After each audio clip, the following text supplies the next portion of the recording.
Carl Klein, age 60, is on oxygen 24 hours a day. His lungs are so large, they no longer fit on an X-ray, but he can't get any air.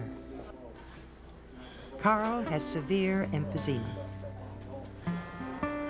Could you just take a big breath in for me? Right in, right out. Carl is one of more than 5.5 million men and women in North America who have an incurable lung disease. Emphysema is deadly for its victims and terrible for their families. What do we do without you? You're on the right track. You quit smoking already? Yeah. That's it. Yeah. That's it. You're on the right track. Ed Blinn is only 49 and had to quit his job. Emphysema, he says, is like breathing through a straw.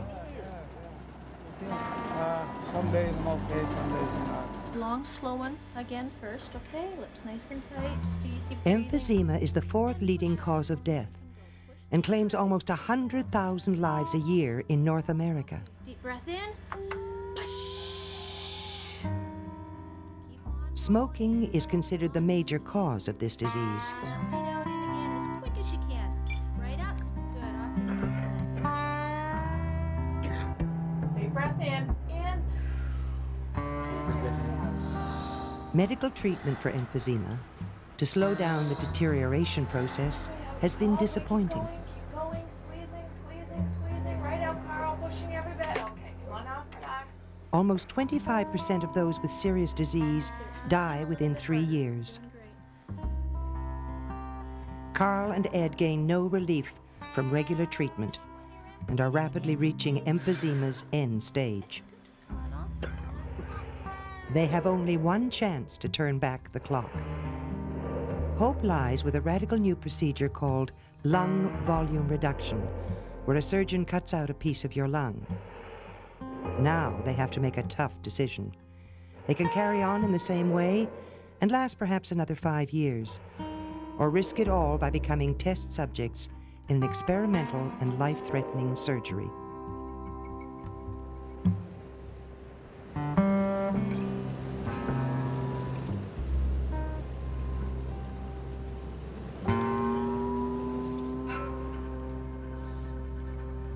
If it was me, I think I would do it.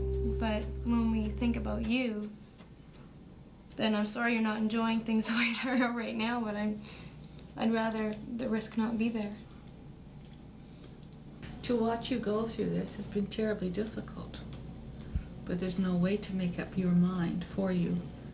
If I don't do it in the next 6 months, then I probably won't be able to do it. I'll be too weak to do it.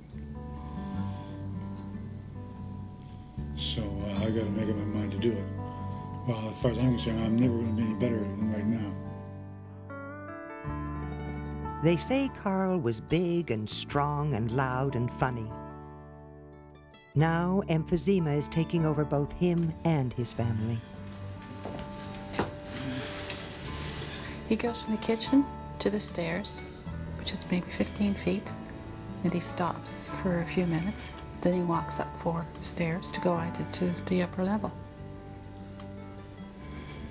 So there's no yard work. I'm just happy he's able to move from room to room without experiencing great discomfort. It has taken over our life a little bit at a time. And oftentimes if there's a low front coming through, you will see him go through a terrible time. He'll just sit at the kitchen table and try to cope with the disease. I spent a lot of time with my dad when he was around, so of course he becomes somewhat of an idol, and so it's really hard to see that idol crumble, I guess, or come crashing down, especially at the rate he's come down the last 2 years. He's scared, you know, of course he is. And all we can do is just be scared and be there with him. When he gets in a major asthma attack or panic attack, or if something happens, I don't know what to do to help him except just be there. Like, I can't give him air, I can't give him anything. I don't know how they stand me, because I know myself well enough to know that I'm bad-natured in the best of times, and when I don't feel good, I'm worse. And they've put up with me, they've helped me, they've stood by me. I know I'm not handling it really well, but I'm doing the best I can.